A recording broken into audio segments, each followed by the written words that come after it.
Hello दोस्तों, नमस्कार। मेरा नाम है के। किस्से, कविताएं और कहानियों में आपका स्वागत है। आज हम बात करेंगे अभिनेता अजीत का फिल्मी सफ़र। एक जाना माना बॉलीवुड के एक्टर, विलेन, हिंदी फिल्मों के मशहूर नायक, खलनायक, जिनका नाम तो आपने सुना ही होगा, जिनका डायलॉग मोना डार्लिंग बहुत ही चर्चित हुआ। जी हाँ, आज हम बात करेंगे मेरे चहेते फिल्म स्टार स्वर्गीय अजीत के फिल्मी सफ़र के बारे में, जिनकी शुरुआत नायक और फिर बने मशहूर डरावने विलेन, खलनायक। वह 1950 से लेकर 1980 तक फिल्मों में सक्रिय रहे। हामिद अली खान, जिन्हें उनके हिंदी फिल्म नाम अजीत से बेहतर जाना जाता है, हिंदी फिल्मों में सक्रिय एक नायक खलनायक चरित्र अभिनेता थे। उन्होंने लगभग 4 दशकों की अवधि में 200 से अधिक फिल्मों में काम किया। अजीत का जन्म 27 जनवरी 1922 को गोलकुंडा, हैदराबाद राज्य के एक दक्खनी मुस्लिम परिवार में हुआ था। अजीत का परिवार पश्तूनों के बेरोजाई कबीले से ताल्लुक़ रखता था। अजीत के पूर्वज हैदराबाद में बसने से पहले अफ़गानिस्तान के कंधार से उत्तर प्रदेश के शाहजहाँपुर आए थे। उनके पिता हैदराबाद के निज़ाम मीर उस्मान अली खान के यहाँ निजी ड्राइवर थे। अजीत ने 3 बार शादियाँ की। उनकी पहली पत्नी, जिनसे उन्हें प्रेम संबंध के बाद शादी की थी, एक एंग्लो इंडियन और ईसाई थी। यह विवाह बहुत ही कम समय के लिए था और भारी सांस्कृतिक मतभेदों के कारण टूट गया और उन्हें इससे कोई संतान नहीं हुई थी।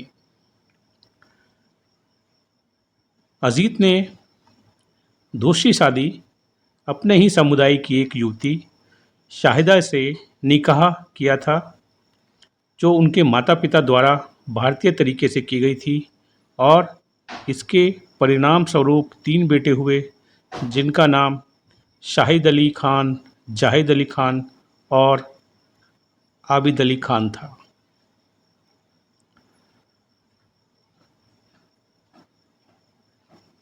इसके बाद अजीत ने तीसरी शादी भी की और उनकी तीसरी पत्नी का नाम सारा था। अभिनेता जयंत, जिन्हें अभिनेता अमजद खान के पिता के रूप में भी जाना जाता है, ने इस विवाह को सुगम बनाने की पहल की थी। अजीत को अपनी तीसरी पत्नी से 2 और बेटे हैं, जिनका नाम शहजाद खान और अरबाज खान है।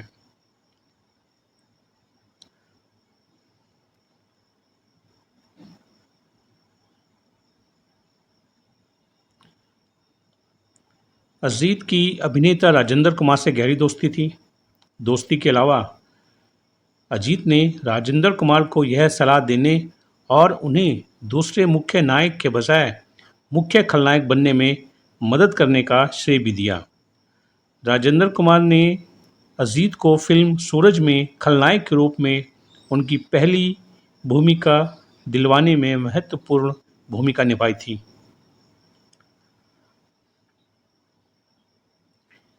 अपने करियर की शुरुआत में उन्हें लोगों से मिलने और किसी भी फिल्म प्रोजेक्ट में स्वीकार किए जाने के लिए कड़ा संघर्ष करना पड़ा।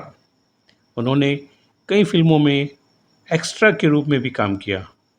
आखिरकार वह एक प्रमुख भूमिका पाने में कामयाब रहे और पहली कुछ फिल्मों में उन्हें उनके असली नाम हामिद अली खान का ही प्रयोग किया गया, लेकिन उन्हें बहुत सफलता नहीं मिली और नाना भाई भट्ट की सलाह पर उन्होंने अपना फिल्मी नाम अजीत रखा, जिसका अर्थ है अदम्भ, लेकिन उनकी किस्मत में इससे कोई बहुत ज़्यादा सुधार नहीं हुआ। हालांकि उन्होंने एक नायक के रूप में कई हिंदी फिल्में की और जनता के बीच जाने गए, और हालांकि उनकी वशिष्ठ बैरीटोन आवाज़ और प्रभावशाली व्यक्तित्व ने उन्हें प्रशंसक बना दिया, लेकिन बॉक्स ऑफिस पर उनकी किस्मत बिल्कुल भी अच्छी नहीं रही, क्योंकि उनकी कोई फ़िल्म ज़्यादा कामयाब नहीं हुई।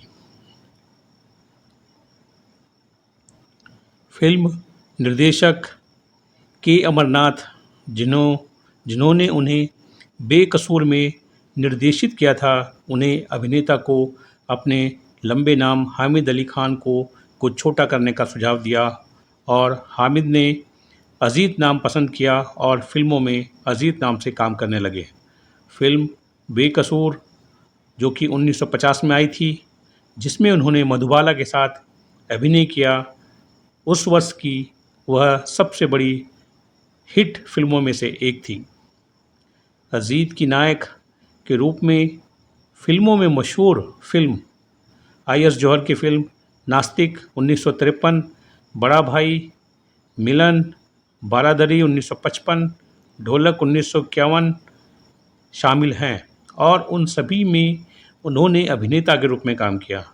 फिल्म नास्तिक 1953 में देख तेरे संसार की हालत क्या हो गई भगवान, तो कितना बदल गया इंसान गीत उन पर ही फिल्माया गया था, जो कि खूब चला और खूब उनको प्रसिद्धि मिली। अजीत को लोकप्रिय बॉलीवुड फिल्मों जैसे बेकसूर, नास्तिक, बड़ा भाई, मिलन, बारादरी और बाद में मुग़ल आज़म और नए दौर में दूसरे मुख्य अभिनेता के रूप में अभिनय करने का भी श्रेय दिया जाता है। इसके तुरंत बाद वह दूसरी मुख्य सह अभिनय चरित्र भूमिकाओं वाली फिल्में करने लगे, उसमें चले गए, जिसे उन्होंने स्वीकार कर लिया क्योंकि उनके पास कोई आय का स्रोत नहीं था। इन फिल्मों में नया दौर और मुग़ल आज़म शामिल हैं।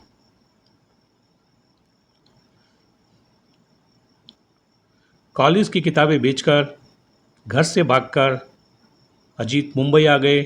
अजीत ने 1940 के दशक में फिल्मों में अपना करियर शुरू किया था। शुरुआत में किस्मत ने उनका साथ नहीं दिया।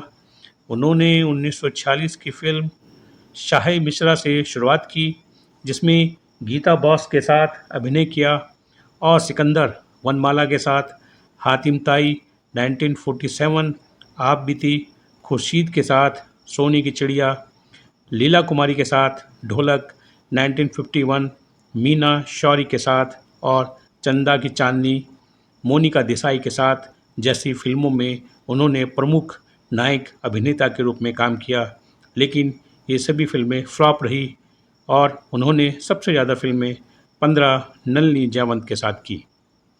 कुछ समय बाद अजीत ने फिल्मों में खलनायक की भूमिका निभानी शुरू कर दी। खलनायक के रूप में उनकी पहली फिल्म सूरज थी। इसके बाद बहुत सारी फिल्में आईं और जंजीर, यादव की बारात 1973 जैसी फिल्में सुपरहिट रही। हालांकि वे 50 के दशक में एक स्थापित नायक थे। उनकी खलनायकी ने एक नया चलन शुरू किया। यह एक नया खलनायक था जो बहुत ही मृदुभाषी था लेकिन शक्तिशाली था। जंजीर की पटकथा लिखने वाले प्रसिद्ध भारतीय लेखक जावेद अख्तर ने कहा, बच्चन की तरह अजीत को भी जंजीर के बाद खलनायक के रूप में एक नई छवि मिली, एक नई पहचान मिली। उनके हिंदी फिल्मी यादगार संवादों में फिल्म यादों की बारात में, मोना डार्लिंग, जंजीर में लिली डोंट बी सिली और कालीचरण में शेर के बारे में संवाद शामिल हैं। अजीत की अन्य बहुत सारी फिल्मों में हैं, जैसे नया दौर, नास्तिक, शिकारी, जंजीर, खोटे सिक्के, प्रतिज्ञा, नन्हा फरिश्ता, अपराधी, गैंगस्टर, आग गले लग जा, जुगनू जो कि धर्मेंद्र के साथ थी, आदमी में दिलीप कुमार के साथ थी, राज तिलक, रजिया सुल्तान जिसमें धर्मेंद्र, हेमा मालिनी थे, मंगल पांडे, आमिर खान की फिल्म, खुदा कसम, देश प्रदेश जो कि अमिताभ बच्चन की फिल्म थी, राम बलराम धर्मेंद्र की फिल्म थी, चोरों की बारात, हम किसी से कम नहीं, कालीचरण शत्रुघ्न सिन्हा के साथ, जानेमान,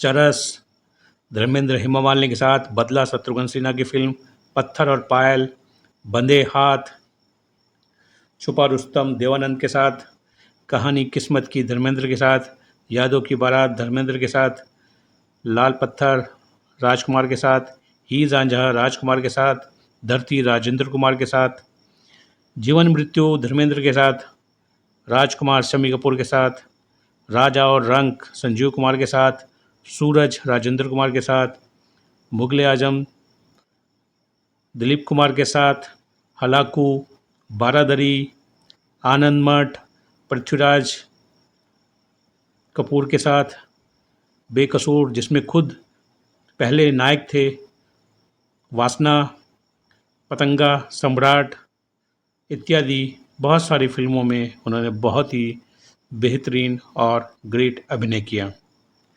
अपने 4 दशक के फिल्मी करियर में अजीत ने महान पृथ्वीराज कपूर, सोहराब मोदी, अमिताभ बच्चन, आई.एस. जौहर, दिलीप कुमार, देवानंद, शम्मी कपूर, धर्मेंद्र और कई अभिनेत्रों के साथ अभिनय किया। उनकी फिल्म जंजीर में बिंदु के साथ अभिनय किया। 1970 के दशक के मध्य में उन्होंने 57 से ज़्यादा फिल्मों में काम किया। उनमें से ज़्यादातर में उन्होंने विलेन की भूमिका निभाई। उनकी खूंखार संवाद अदायगी आज भी बॉलीवुड में लोकप्रिय है।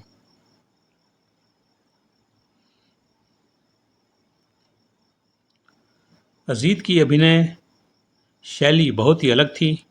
अजीत ने हमेशा शिक्षित, अच्छी तरह से तैयार, दुष्ट गैंग का बॉस या डाकुओं के सरदार जैसे अभिनय फिल्मों में किए।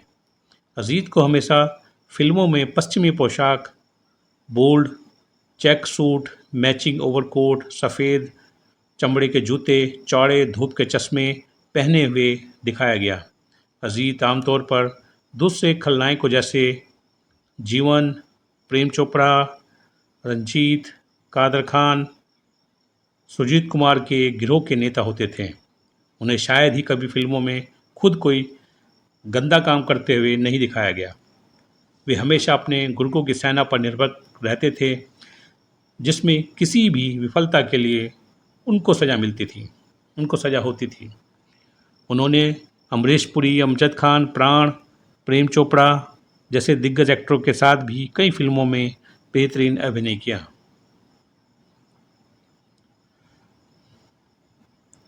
अजीत की मृत्यु 22 अक्टूबर 1998 को हैदराबाद, भारत में 76 वर्ष की आयु में दिल का दौरा पड़ने से हुई।